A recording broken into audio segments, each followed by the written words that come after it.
Welcome everybody. Today I present you the decisive moments of the first round we played against Polabiny D. It is Zamberk A against Polabiny D. So let's start with the first board. Our best player played there.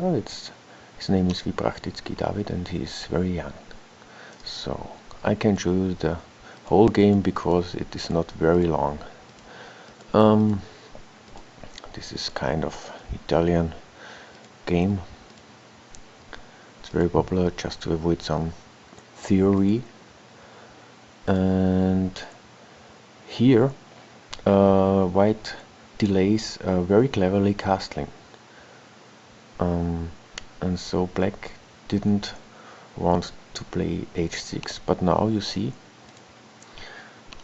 the pin is very annoying. Yeah, this bishop is just very annoying and always threatens to damage the pawn structure. So Mr. Just reacts. He wants to bring some pieces to the king side just to defend his king. Here this position is still somehow equal, but here black made a very bad move. He exchanged on c4. So now you see this is just a dream bishop. In every Ruy Lopez or Italian game, if you have such a bishop, it's just very annoying. First there is pressure on f7, and secondly, due to the pin, also g6 is very weak.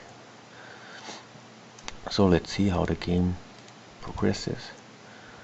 Yes, black now already tried to find some defense move, but it is not working. Now you see this idea was very nice from David also. He is planning a rook lift, yeah? Still not committing his king anywhere, because maybe he also wants to use these pawns to attack. So this check is obvious, queen e6. Now the queen has to defend mate, but it's very unhappy there because it is in a pin. So ouch. Queen f6. Now the h pawn starts to attack too. You see this game is already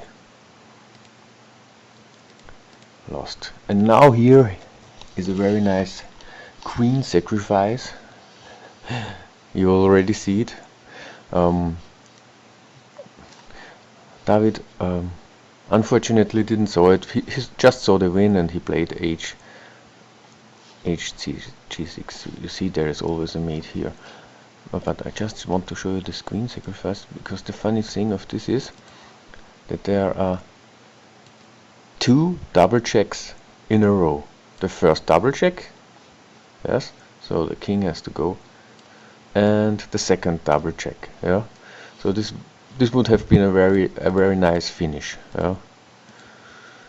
However, David, he took here with the h pawn. We see a last check, king goes to e1, and now it's over. Okay, this was the first game. So here's the second board with our new player, kraj. He played the opening very active, as you see, and white has some problems here on the long diagonal. Here black in fact has a very strong move, but unfortunately he didn't saw it, yeah. And white managed somehow to equalize the game. The move here is e5. And you see this knight has to react. Maybe here, whatever. And now you can very strong open the game with d5. and always keep in mind this possibility of this bishop, and also here the queen is trapped somehow, so it's near trapped, yeah. So this would have been a very nice possibility for Peppa. He managed to win the game, but it was he managed to win an equal position due to a horrible blunder of his opponent. Now the third board, it was me. It is a very short game, so I can show you this game. My opponent starts e6, so I thought this was a nice possibility to play a Catalan, and he plays c6, which is somewhat nice for me, because this is not a very active defense against the Catalan. Now he plays an uncommon move, which I never saw before, so I just decided to grab space and to fight for the e5 square, just to keep this bishop bad. So of course my opponent wants to play e5, and here I must say I was not very happy with my position, because I didn't knew what to do. I just wanted to hinder him to play e5, but he played very cleverly. He played e5 anyway, because you see the c5 pawn is very weak. So there were some exchanges. I managed to exchange this somehow bad bishop, yeah. And now he took with the knight. Here I played queen c2 just to avoid the normal bishop develop. Now he gave this check, and I played queen d2, and it was already a draw, yeah. So you see here I had to take, and you see black has a very nice structure, but I have some lead in development and the possibility to play e4. So it was somehow equal, this position. So the next game is the fourth game. Here Havalik, our player has black and played a very young player. In fact, this boy had a very nice possibility here to get an active game, and I think the possibility was f3. So you see now there's really too much pressure on e4, and black has to take, and now the rook takes, and this position looks somehow very nice for white. I think he has to open a file, and this piece is still bad because it needs some tempo till it gets active, and yes, and he has control over the center. The game ended in a draw. White missed many chances here, and yes, played somehow not active enough. He got really a huge chance in the end game to win this game, but it's not worth to show it. So now the fifth game, here played Petr Dongl, and he is white. He got a very nice position from the Catalan, a classical position where just this bishop is very strong, and yes, black somehow misplayed the opening and got a difficult position to defend.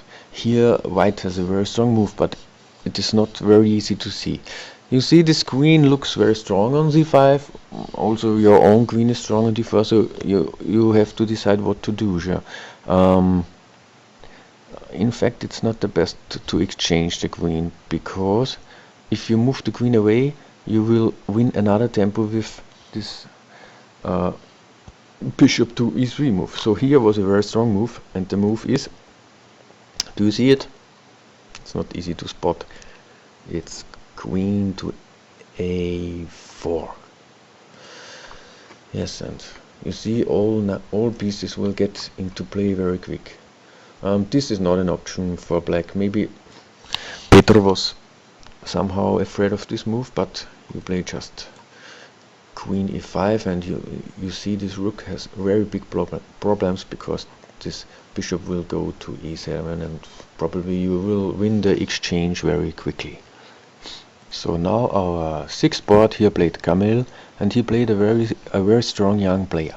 In fact, this boy got a very nice position from a Vienna game, but here Kamil made a very nice move, which you should remember. Maybe you have one time the somehow similar position.